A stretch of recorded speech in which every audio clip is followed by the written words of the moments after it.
Sizi əskərliyə aparıblar. Siz əskərliyə aparıblar. Azərbaycan qanunu verəcək, buna imkan. İcazə verirsiniz, deyirəm, sualıma cavab, siz əskərliyə aparıblar. Fikirləşirsiniz ki, mən qanun qaydasında bərabər, kişilərə aparırlar, niyə qadınlara aparırlar? Bax, qanun qaydasında bərabər. Mən niyə gedib cəbhədə ölməliyim, sən yox? Sən də insansan, mən də insanam. Qanun qaydasında bərabərik. Niyə bizi aparırlar, siz aparmırlar? Bu suala cavab verirsiniz. Azərbaycan qadınları bu suala cavab verir ki, niyə bu kişiləri aparırlar müharibəyə, ölümə? Qadınlar, məsələn, İsraildə qadınları aparırlar əskərliyə. Norveçdə aparırlar, Amerikada aparırlar, İngiltərədə aparırlar, Almaniyada aparırlar. Müraciət edin, Azərbaycan qadınları da getsin əskəriyə.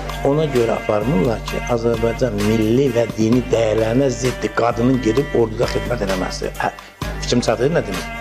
Bu milli və dini dəyərlərə görə siz kişilərlə qeyri-bərabər səviyyə düşdüyünüzə görə sizin borcunuzdur ki, milli və dini dəyərlərə əməl eləyəsiniz. Çünki sizi əskərlikdən qoruyan bu dəyərlərdir. Bu dəyərləri pozdunsa, sən də mənim kimi getməsən, tank sürməlisən, tikintidə daş daşımalısan, getməlisən, orduda ölməlisən, səngərdə sürünməlisən. İndi nədir? Gəlir bura. Azərbaycan qadınların bir qismi elə başa düşür ki, elə bir dəqiqə üzr istəyirəm, bu qadın azadlığı gedib otellərin qabağında durub ərəblərə xidmət eləmək deyil, masajxanada xidmət edib, Dubayda gedib həbsxanada yatmaq deyil, Türkiyədə gedib xalqa biabır eləməkdən deyil. Qadın azadlığını bir baxın görün də konstitusiyada və beynəlxalq qanun azadlığı, qadın azadlığı deməkdir. Qadın da kişi kimi səs hüququ var, qadının da kişi kimi seçilmə hüququ var. Qadının da kişi kimi sağlamlıq hüququ var, təhsil hüququ var.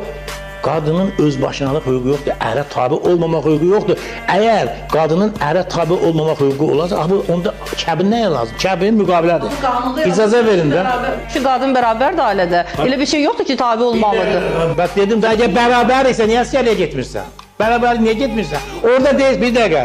Orada deyirsən ki, vətən qarşısında borcu yerinə... Sual verirsin, cavabı gözlə. Yox, mən ritorik sual verirəm. Orada vətən qarşısında borcu yerinə yetirmək yox, qeyri-bərabərsən, sənə üstünlük verilir. Bu üstünlük, bir dəqiqə, orada...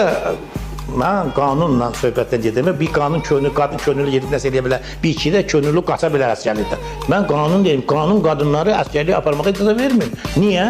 Azərbaycan ailəsinin milli və dini dəyərlərini icazə verir.